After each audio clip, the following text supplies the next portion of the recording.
हितों की रक्षा के लिए सरकार जल्द ही कड़े नियम लाने जा रही है। जी बिजनेस के एक्सक्लूसिव जानकारी के मुताबिक उपभोक्ता हितों की रक्षा के लिए जल्द नियम आ जाएंगे। अब ये नियम कैसे हैं, कैसे ये उपभोक्ताओं के फायदे के लिए काम करेंगे, जी मीडिया संवाददाता अम्बरीश पांडे के पास पूरी रिपोर्ट है। उपभोक्ता हितों पर नियम, इस पर एक गाइडलाइंस और एक नियम लाने की बात यहां पर की जा रही है। अम्बरीश, आपसे समझेंगे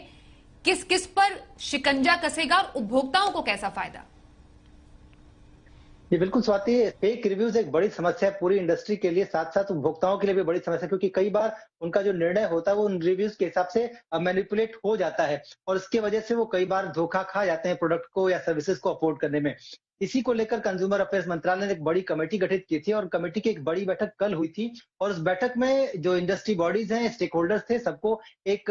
गाइडलाइन सौंपी गई है जो कि बीआईएस यानी कि ब्यूरो ऑफ इंडियन स्टैंडर्ड्स ने बनाई थी और उनसे कहा गया कि अगर आपके किसी भी रिव्यू को इस दायरे में आते हैं वो, तो उन पर आप कैसे नियंत्रण करेंगे, इसकी पूरी रूपरेखा, इसका पूरा कार्यक्रम जो है वो आप विभाग को बताइएगा।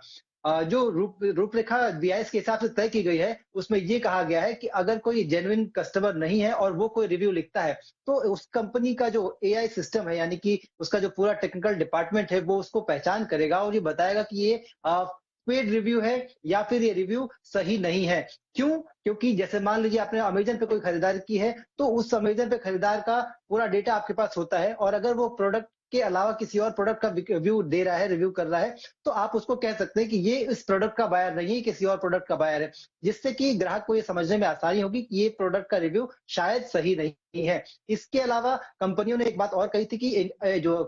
उनका आपस में एक कोऑर्डिनेशन है कि वो फेक रिव्यूज को किस तरह से डील करते हैं। तो सरकार ने साफ कहा है कि आपके पास अपना एक नियंत्रण जो है वो तो तैयार है, लेकिन आप इसको डील करने के लिए जो तमाम कानूनी रुख है वो अपना सकते हैं, लेकिन इन सबके बीच ग्राहक के लिए कोई सुविधा आपने नहीं दी है। तो अगले 7 दिन तक आप ये बीआईएस के सारे नॉर्म्स को पढ़ लें, इसके अलावा उसी हिसाब से अपना मैकेनिज्म तैयार करें कि किस तरह से ग्राहक के साथ अगर कोई धोखाधड़ी होती है या फिर ग्राहक को कोई नुकसान हो रहा है तो उसको बचाने के लिए आप क्या कर सकते हैं। अगर आप एक कोई फ्रूटफुल सोल्यूशन लेके आते हैं तो ठीक है, वरना सरकार ये गाइडलाइंस जारी करेगी और मैंडेटरी होगा इन गाइडलाइंस को मानना, साथ ही साथ इनको न मानने पर या जानबूझकर इस तरह का हरकत करने पर, ताकि पेड रिव्यूज लिखवाने पर आपको 10 लाख रुपए से लेकर 50 लाख रुपए तक का जुर्माना भी उन कंपनीज को लगा सकती है सरकार। इसके अलावा ये भी साफ साफ कहा गया कि अगर कस्टमर उसके बाद ये कंप्लेंट करता है तो सुमो मोटो एक्शन ले सकता है कंज्यूमर जो प्रोटेक्शन अथॉरिटी है। अगर वो सुमो मोटो या क्लास एक्शन होगा तो एक बड़ी जो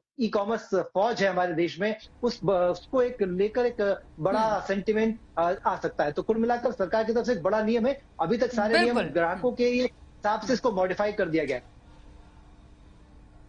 बहुत धन्यवाद करेंगे इस पूरी खबर पर और ज्यादा डिटेल्स पहुंचाने के लिए हम तक, अम्बरीश।